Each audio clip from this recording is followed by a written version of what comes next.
I spent years respecting my ex's choice to wait until marriage, but as soon as we broke up, she slept with some older guy from work, and now that she's not waiting anymore, she suddenly wants me back. I, 23M, met my ex, 21F, 3 years ago. We lived on campus at uni in different halls of residence.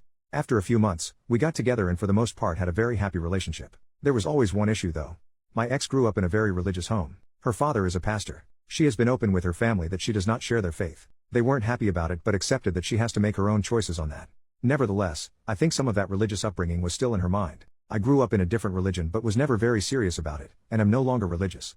Our relationship was pretty normal except that she told me very early that she had her V card and wanted to stay that way until she was married. It wasn't for religious reasons, as I mentioned she isn't religious. But she was very focused on not disappointing her dad. We did other intimate things, just not intercourse. I never had much luck with girls growing up, and going into the relationship I had my V card. And I still do, at least if you classify having your V card as never having gone all the way. Anyway, I was becoming more resentful of the fact that everyone I know was having normal intimate relationships and we weren't. I couldn't understand why she didn't want to have a full intimate relationship, though of course I never pressured her about it. I felt that while I was at uni, and pretty broke, getting married was something for the future. Last year, I was in my last year of uni and she was working in her first professional job. Her degree was shorter than mine, so she finished uni first despite being younger than me. She was talking a lot about all these successful guys she met at work, which did make me feel lesser as I was still a broke uni student. Coupled with her still not wanting a full intimate relationship, it did make me feel more resentful. We had some arguments about it and after a while I felt that I should end the relationship as we wanted different things and our lives were on different paths. It was awful. She was crying a lot and I felt terrible afterwards. Anyway, it has been nearly 6 months since we broke up. We haven't been in touch at all for most of that time. I have not been involved with anyone else in that time, as I was 100% focused on finishing my degree. I have finally finished uni and am about to start my first professional job. She recently got in touch again and asked to meet up. I was hesitant, but decided we had so much good history that I should hear her out. She told me she's been missing me terribly these past 6 months. That she thinks she wants to get back together, and is open to having an intimate relationship now. I asked her why now? What changed? And she looked uncomfortable. After a little prying, she said she had a short-term fling with one of the older guys at work while we were broken up. Which of course was fine as she wasn't my girlfriend anymore. Anyway, she said he persisted with her until she started being intimate with him. She ended it with him recently. She was clear that it was consensual, but that the guy was very persistent with pursuing sex with her. I was gutted. I couldn't understand why she'd make me wait all those years, but was fine doing it with some new guy she'd only been seeing a short time. I asked if the reason she was open to having an intimate relationship now is because she doesn't have her V card anymore. She said yes. I asked her to give me some space to process all this. I'm conflicted and would love some advice on this. I have missed her a lot and still have strong feelings for her, but at the same time it feels like I was strung along for years. It's hard to put my finger on why I don't want to take her back. Everything logically makes sense for us to get back together. I'd even get to finally have an intimate relationship with her. But I feel awful about this whole thing and don't want to ignore those feelings. Update, 8 days later, hello again. I appreciate people taking the time to comment on my last post. The response was a lot more than I expected with over 2,000 comments. I'm amazed so many people wanted to comment about my situation. Thank you. Warning, this post is long. I have kept a daily journal since I was 16. A lot of what follows is dumps from my journal. Yes, I know I'm not concise. I'm going to refer to my ex as Ellie, not her real name. I'd like to write a bit about the comments because so many people took the time to provide their thoughts and I appreciate that. The majority of comments were some variation of move on. A clean break. A strong recommendation with a lot to recommend it. A minority said give her a chance and see how it goes.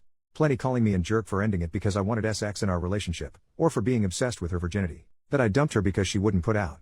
And quite a few saying my breaking up with her made her feel like sex is necessary to keep a guy and that it drove her heartbroken into the next guy's bed. There were a few she's pregnant comments. Not that I know of, it's not impossible but if that happens it won't be anything to do with me. The dude saying I should screw her and leave her, or worse, seriously some of you guys need a hug, or a psychologist. No. I would never use her like that, no matter our past. Ellie and I were a loving couple for years. That counts for something even after we broke up. Feeling hurt doesn't justify using her, or anyone else for that matter. As for comments that I have some hang up about taking her virginity, my issue when together was that we weren't having sex in our relationship, not whether she was a virgin or not. Her being a virgin was her reason for being abstinent, but wasn't directly an issue either way to me. If she hadn't been a virgin and wanted to be abstinent I would have been in the same situation. The title of my last post was not great really. I broke up because we were not having sex, not because she was a virgin. Bear in mind, for 3 years Ellie had everything she wanted from our relationship. Boyfriend, love, affection, loyalty, support, and a guy who respected her wishes to be abstinent. While she got 100% of what she wanted, for me there was a big element missing. And there was no way to reconcile that. Either we were having sex or not having it. Sex requires both to say yes and that wasn't going to happen. With hindsight I should have ended the relationship early on, when Ellie first told me she wanted to not have sex until marriage. When we got together I was a naive 19-year-old who had never had a girlfriend before so I kind of went along with things because I really liked her and got along with her so well. I fell in love with her and then kind of felt stuck in a relationship that wasn't what I wanted. I've learned from this and won't make that mistake in the future. I want to make active, not passive choices in future relationships. To not just go along with things because that's what the other person wants. Our views about sex in our relationship were not compatible, so I ended the relationship rather than waiting any longer hoping she'd change her mind. It was scary to take that step and I put it off for way too long, because I didn't want to hurt her. But I couldn't stay in the relationship just for her, I had to also consider myself too. My mistake was waiting so long to get to that point. I regret that as it caused her more hurt than if I'd ended it early on. Many of you say that sex just isn't that important. But for me it is, at least as part of a relationship. You can disagree. That's fine. Some people are fine being in no sex relationships. No judgment from me, but that's not what I want. Some people took issue with me saying I felt she strung me along. On reflection, that's fair. Ellie was clear to me about wanting to not have sex until marriage. I foolishly stayed way too long hoping she'd change her mind one day. She didn't. That was my mistake. I strung myself along really. She never led me on in any way. It hurt to learn that she had sex with the next guy relatively quickly after I waited so long. But she is my ex, so that is not my business anymore. She is allowed to change her mind. She can have sex, or not, with whoever she chooses. I don't get a say in that. My hurt is an emotional response, not a logical one. Logically I see she did nothing wrong by me, I'll get over it. It's just my bruised ego if I'm honest with myself. Feeling I'm somehow a lesser man because she took that step with the next guy. I know objectively that isn't true, but I sure feel it. I was not a perfect boyfriend and I have made mistakes. I have learned from them. I don't regret breaking up with Ellie and still think it was the right decision for me.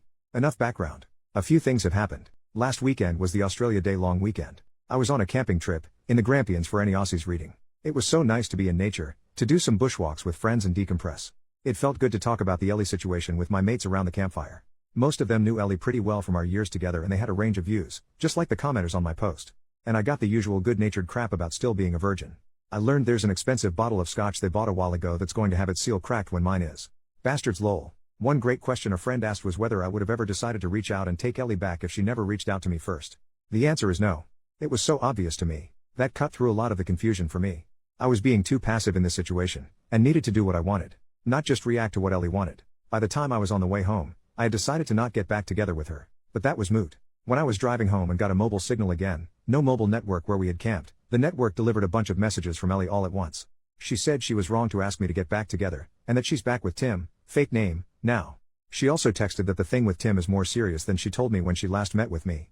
She apologized for misleading me about her and Tim's relationship. If you remember, she called it a fling before. She asked if we could meet to talk about it. I was not happy, so I just texted back no. Not very mature of me, but I wasn't in the mood to hear more about all this. And I was surprised and pissed off that she lied to me. That seemed very out of character for her. She tried calling me but I didn't want to answer. She sent another text saying Tim and I had a fight. I shouldn't have come to you. And finally, I'm sorry. When I got home, I was an idiot and let my curiosity get the better of me. I looked up Tim online. His real given name is uncommon, so it wasn't hard to find. Found him on LinkedIn, which gave me his full name. Ellie is one of his connections and he works at the same firm, so I was confident it's him. He's a director at their firm, one level below partner. He also has pics on Insta. Lots of posts about his adventures around the world at various events and exotic places, as well as shots with an expensive looking car. A few photos of him with Ellie with their arms around each other in Singapore in November. I guess that confirms it was serious. He wouldn't have public pics with her for a casual fling. All that just made me feel bad. No good comes from comparing myself to my ex's successful boyfriend. Ellie is not my girlfriend and I'm not in competition with Tim. So I won't do that again. My ego's bruised enough already. I have been living a very frugal life my whole time at uni, aka poor as heck, so I know I can feel inferior when I see people with wealth. That's another me problem to sort out. Anyway, all that was on Sunday afternoon and evening. On Tuesday evening, Ellie knocked at my door. She said that she knows I didn't want to talk to her, but she felt bad about everything and hoped I would to let her explain herself, clear the air, then I'd never see her again if that's what I wanted. I let her in. I was not happy with recent events but figured I might at least get a clearer idea of what's going on. It was a long, heavy conversation over 4 hours, but here's the gist as I remember it. When we broke up she was devastated. She said it took a couple of months before she started to feel a bit better. She missed me constantly and wanted to see me the whole time, but when I ended it we agreed to keep apart and heal. In September, she met Tim at work. He manages a different team, she doesn't work for him. She said he was very charming and attractive and showed almost immediate interest in her. They got to know each other and he asked her out. She was worried it was a rebound but felt so much better getting his attention that she went along with it. After dating for a while she developed feelings for him and that later led to an intimate relationship. It wasn't a fling and she dated him for a while beforehand. I asked about whether he had pressured her into sex. Last time she said he was very persistent. She said she was trying to not upset me. She thought if she gave the impression she was reluctant to have sex with Tim that I wouldn't think as badly of her. So it was a story to try and spare my feelings. I told her it just made me worried she had been assaulted.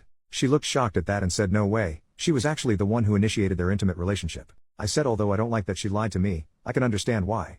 I don't think she did anything wrong changing her mind about abstinence. Yes, I was hurt when she told me she was having sex, but I have no right to judge her for anything. She's a single adult and it's her life. I don't think badly of her. She burst into tears and said something like, "I thought you must hate me now." I assured her that I didn't. She said she was sad it didn't work for us, but that she never would have dropped her virginity commitment if we had not broken up. After we broke up, she decided that it was a commitment she made to her dad when she was still a kid, and it was messing with the life she wants now. So by the time she and Tim got into their relationship, she had already decided she was ready for sex with the right person. I asked about her dad and she just said he doesn't need to know. I asked about why she asked to get back together. Tim is older, she told me he's 32, and has been at the firm 10 years. One day at work, one of the women made a snarky comment to Ellie about being another one of Tim's girls. She did some digging and it turns out Tim has a history. He has dated a long list of women from work, several of them were young graduate employees just like Ellie. The rumor around the office is that Ellie is just the next girl to get used by him. She was horrified. She accused him of using her. They argued and she told him it was over. Soon after that she came to me. She felt as if we might be able to rekindle things now that she was open to an intimate relationship. But my hesitation and time to calm down made her realize that was a mistake. Over the weekend, Tim asked her to work things out. She decided to give it a chance. She tried to call me but they went to voicemail. I was camping, so she sent those messages instead. So I guess that's settled. I don't want her back and she's in a relationship so she doesn't want me back either. We chatted a bit about how our families are going. She congratulated me on finally finishing uni. She asked if I had been seeing anyone and when I told her I'd been studying hard and working a lot since exams, retail job, with no time for girls, she laughed and said I'm still a big nerd. She hoped we could be friendly if we ever see each other. But she wants to keep out of contact out of respect for her relationship with Tim. She wants to give it a real chance of working.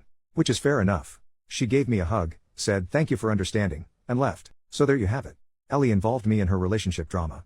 I would have preferred she hadn't but at least it's sorted now. I'm glad I paid attention to my feelings and took time out to consider things, as it could have been very messy if I had taken her back. Trusting my gut has been the biggest lesson for me in all this. I still care for her despite recent events. It seems like she is dealing with a lot of complicated things between her new relationship and work gossip. I wish her well and hope she will be happy, whether it's with Tim or not. She was my first love and I expect I'll always have warm memories of her. But I am clear now that I don't want her back. She is my past and I want to look forward. Well, this has become an essay. Tutors at uni always told me I was too waffly in my writing. Well, screw those guys, I'm not a student anymore. I can now focus on launching my new career with no distractions. I've worked so hard for so long to get here. My new job starts on Monday. It's going to be so great building actual real experience my new profession, not just endless theory. I'll be earning much better money, no more student poverty, and I've got graduation in May to look forward to as well.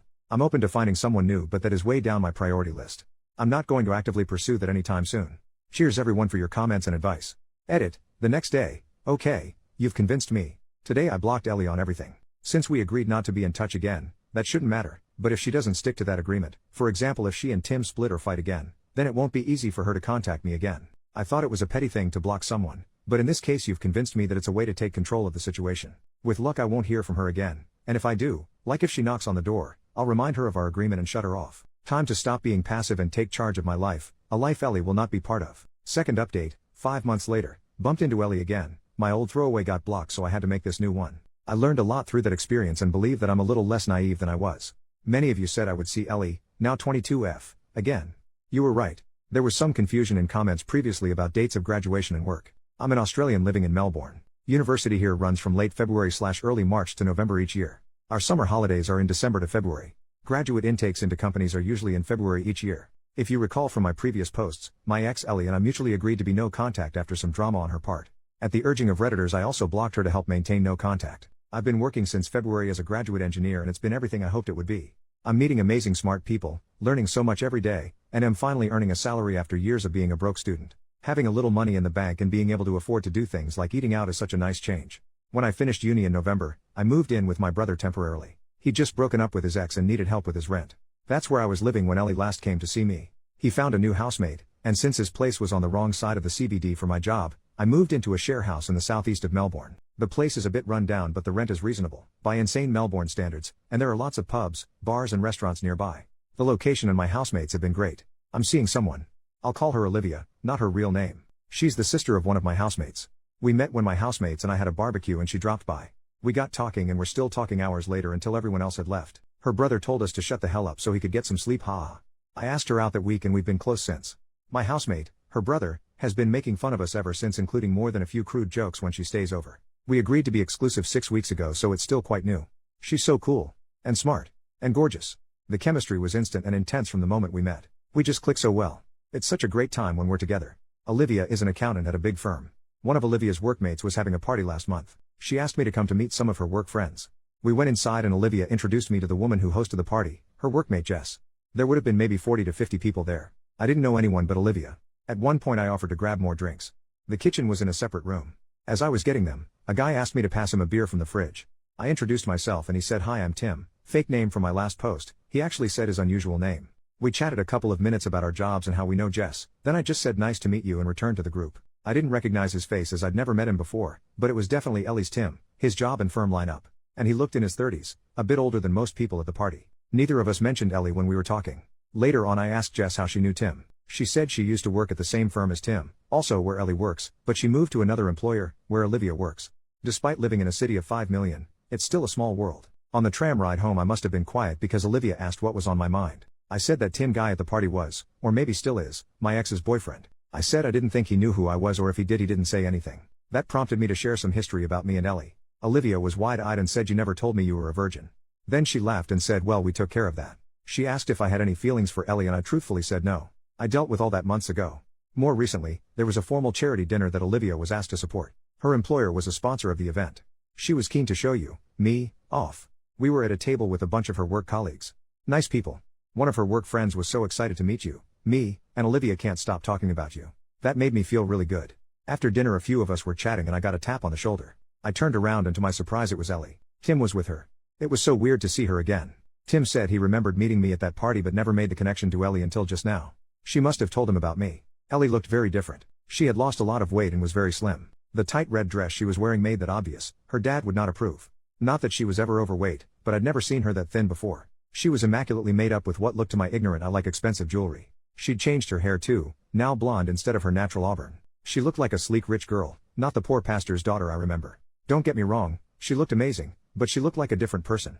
I know it was a formal event so we were all dressed nicely, but this was a major transformation. Despite her glam looks, when I saw her I didn't feel anything for her. Just nothing. Ellie said she was so glad to see me and she had some news, holding out her hand to show a diamond engagement ring. I know nothing about diamonds but it looked pretty big and expensive to me. I offered my congratulations to them both. Just then Olivia walked back over. I introduced her to Ellie and Tim. Olivia put her arm around me and Ellie's smile seemed to kind of freeze.